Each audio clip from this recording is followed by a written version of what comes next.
Our top story tonight, neighbors in northern Beaufort County are on high alert after a series of burglaries. In just 3 days, suspects targeted at least 9 homes. And WSAV's Danielle Cobb spoke with residents who say they've never seen anything like this in their neighborhood.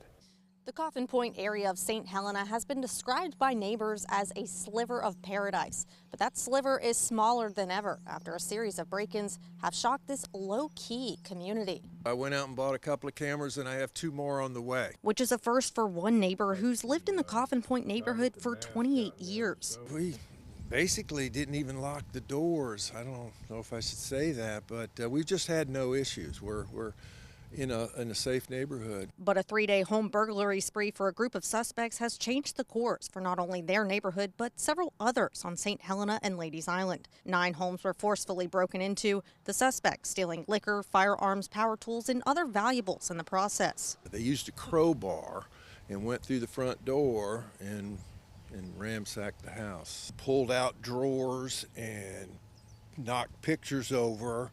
And the house down here had a sliding glass door knocked out. Other neighbors in the area tell me they believe the suspects possibly scoped out the area leading up to the burglaries. They hope this was a one-time incident. I wish they could find them, immediately.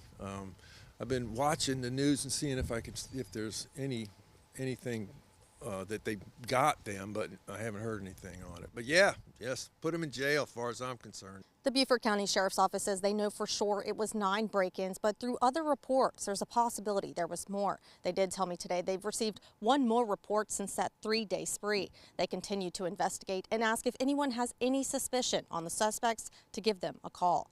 Danielle Cobb, WSAV News 3, on your side.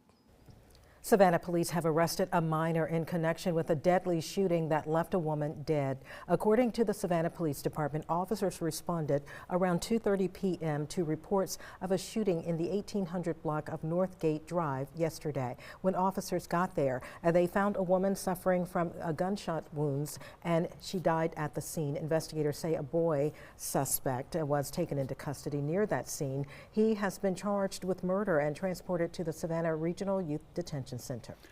That deadly shooting is not the only gun violence raising concerns in that area. Just a few blocks away, an 83-year-old woman says that she no longer feels safe in her own home after gunfire ripped through her walls. And while I was sitting there watching TV, I heard bam, bam. Mary Ann Pickard says dozens of bullets were fired through her home around 8 o'clock Wednesday night. Less than 4 months ago, when she bought the house, she did notice holes above the kitchen sink. She says the realtor told her it may have been kids playing with BB guns. After Wednesday night, neighbors told her that the home had been targeted before. Pickard believes the gunfire may have been intended for a previous resident, not her. If you are purchasing a home, that is going to be your safe haven. That's supposed to be your safe haven. She said, in this very yard, someone had shot up some cars. No one told me that. The Savannah Police Department says no arrests have been made at this point. The investigation is ongoing. The U.S. Coast Guard has released its final report into the disappearance of 3 commercial fishermen who vanished off the coast of Brunswick more than 2 years ago. According to the United States Coast Guard, the commercial fishing vessel Carol Ann left Brunswick on October 14, 2023, with 3 crew members on board: Dalton Conway, Caleb Wilkinson, and Tyler Barlow. They were headed to a local fishing ground known as the Triple Ledges. The last contact came just before 4 p.m. that day when the master called the boat's owner as the vessel exited the Brunswick Ship Channel. Well, days later, after the boat missed its scheduled catch drop-off and no one heard from the crew, the Coast Guard launched a search and rescue operation.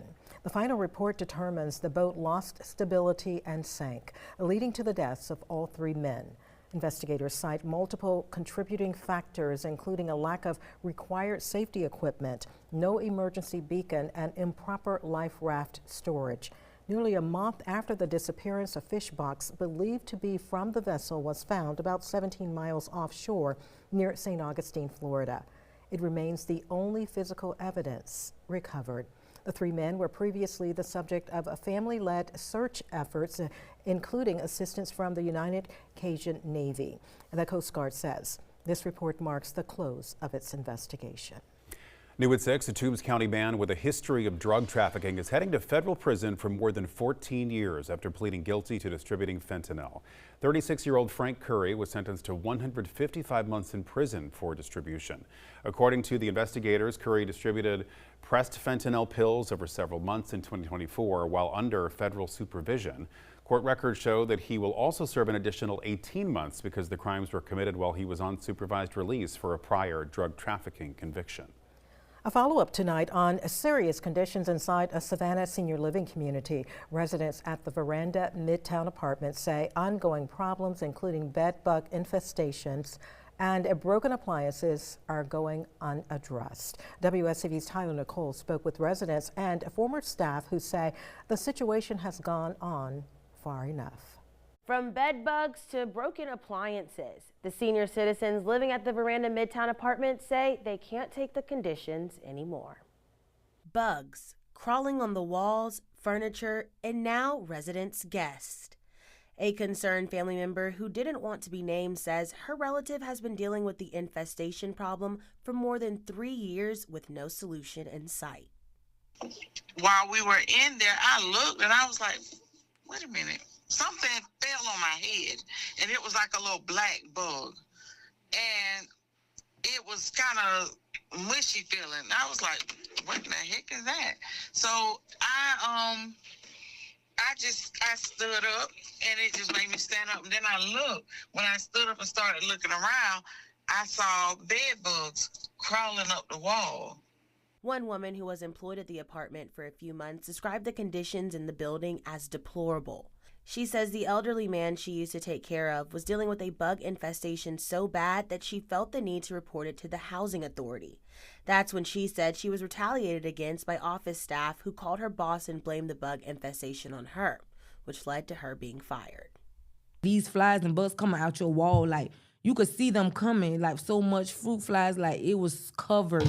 I mean, covered everywhere. Like he was literally sitting there with a blanket over his whole body. And I was telling him, I'm going to report these people. He was telling me, no, I have to stay here, so he didn't want no drama. Senior Vice President of the Integral Group, owners of the Veranda, Rick White, visited the apartments earlier this week after our first report.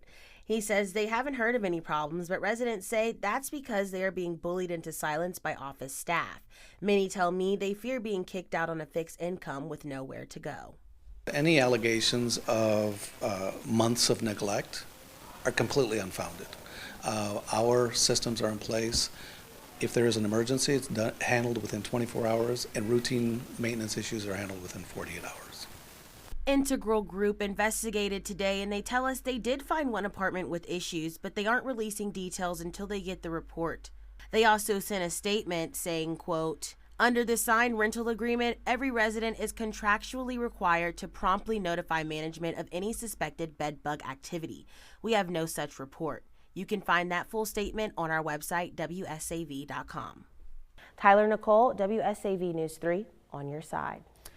Historic preservation in Savannah is moving beyond historic districts. City leaders now have a new tool to protect historic buildings outside of traditional districts, and the first property designated is what they call a hidden gem with a rich history.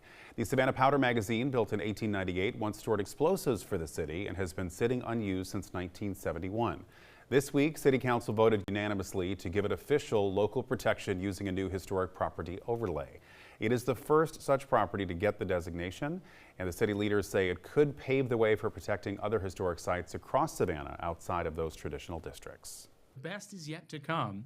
How do we adaptively reuse the historic powder magazine for the next generation and activate this really cool space? Is it going to be a park? Is it going to be a destination? We don't know quite yet, but that's the best part. City leaders say they're now reviewing other historic sites across the city that could qualify for the same designation.